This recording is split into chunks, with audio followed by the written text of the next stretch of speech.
Nous allons introduire dans cette vidéo la dernière fonction trigonométrique, à savoir la tangente. Pour ce faire, j'aimerais rapidement revenir sur le sinus et le cosinus. Donc, pour un angle alpha qui est aussi déterminé par un angle IOM, vous voyez que le cosinus est donné comme la composante horizontale du segment OM qui est ici, qui est défini par l'angle, alors que le sinus est donné par sa composante verticale. Voilà. Et puis on avait vu, en variant l'angle alpha dans le premier, deuxième, troisième, quatrième cadran, que ces fonctions sinus et cosinus pouvaient être négatives des fois, être positives, mais toujours entre moins 1 et 1, puisqu'au final elles sont comprises dans un cercle de rayon 1. Pour introduire la tangente, il nous faut tout d'abord introduire une nouvelle construction sur notre cercle trigonométrique, c'est cette droite verticale qui est tangente au cercle, d'où le terme de tangente. Alors, je vais l'écrire. Ça, c'est une droite verticale tangente au cercle à droite. Voilà. Donc, on peut l'appeler la droite de la tangente, si vous voulez. Elle n'a pas vraiment de nom, mais il faut la construire pour se rendre compte où est la tangente. Donc ensuite, vous avez un angle alpha, qui est aussi déterminé par l'angle IOM. Et puis, qu'est-ce qu'on vous dit dans la théorie? On vous dit qu'on définit un point T, qui est le point d'intersection entre la droite OM et la droite tangente au cercle au point I. Donc cette droite tangente au cercle au point I, c'est cette droite que j'ai tracée en violet. Donc, vous regardez OM, on est ici, on nous dit de prolonger la droite OM. Donc, notez que je peux la prolonger dans les deux sens. Je le fais puisque vous verrez plus tard pourquoi, dans certains cas, il faut prendre la prolongation depuis O et pas depuis M.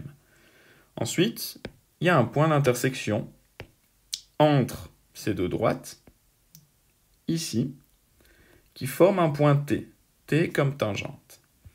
Et finalement, qu'est-ce que la tangente de l'angle? Eh bien, c'est simplement le segment IT. La tangente de alpha, c'est la longueur du segment IT. Donc, qui sera toujours vertical. Voilà, donc je propose peut-être maintenant de regarder comment évolue la tangente pour différents angles. Et pour ce faire, je vais reprendre l'application que je vous ai également mis sur Moodle. Donc n'hésitez pas à aller y jeter un œil. Et là, vous avez un angle de 60 degrés. Et vous voyez en haut à gauche, il y a une petite case où on peut cocher « Afficher la tangente ». Donc lorsque j'affiche la tangente, qu'est-ce que ça fait? Eh bien, ça crée la droite verticale de la tangente, ça prolonge le segment OM, ça calcule le point T qui est l'intersection entre OM et la droite de la tangente, et vous voyez que la tangente vient afficher en vert. Et donc on peut regarder pour différents angles. Donc tout d'abord, un angle qui est complètement fermé, un angle de 0 degré, eh bien la tangente vaut 0. Et puis vous voyez que quand l'angle augmente, la tangente augmente. À 45 degrés, vous voyez que la tangente, elle est exactement la même taille que le rayon du cercle. Il y a un carré ici entre I, T, J et O. Donc la tangente vaut bien 1.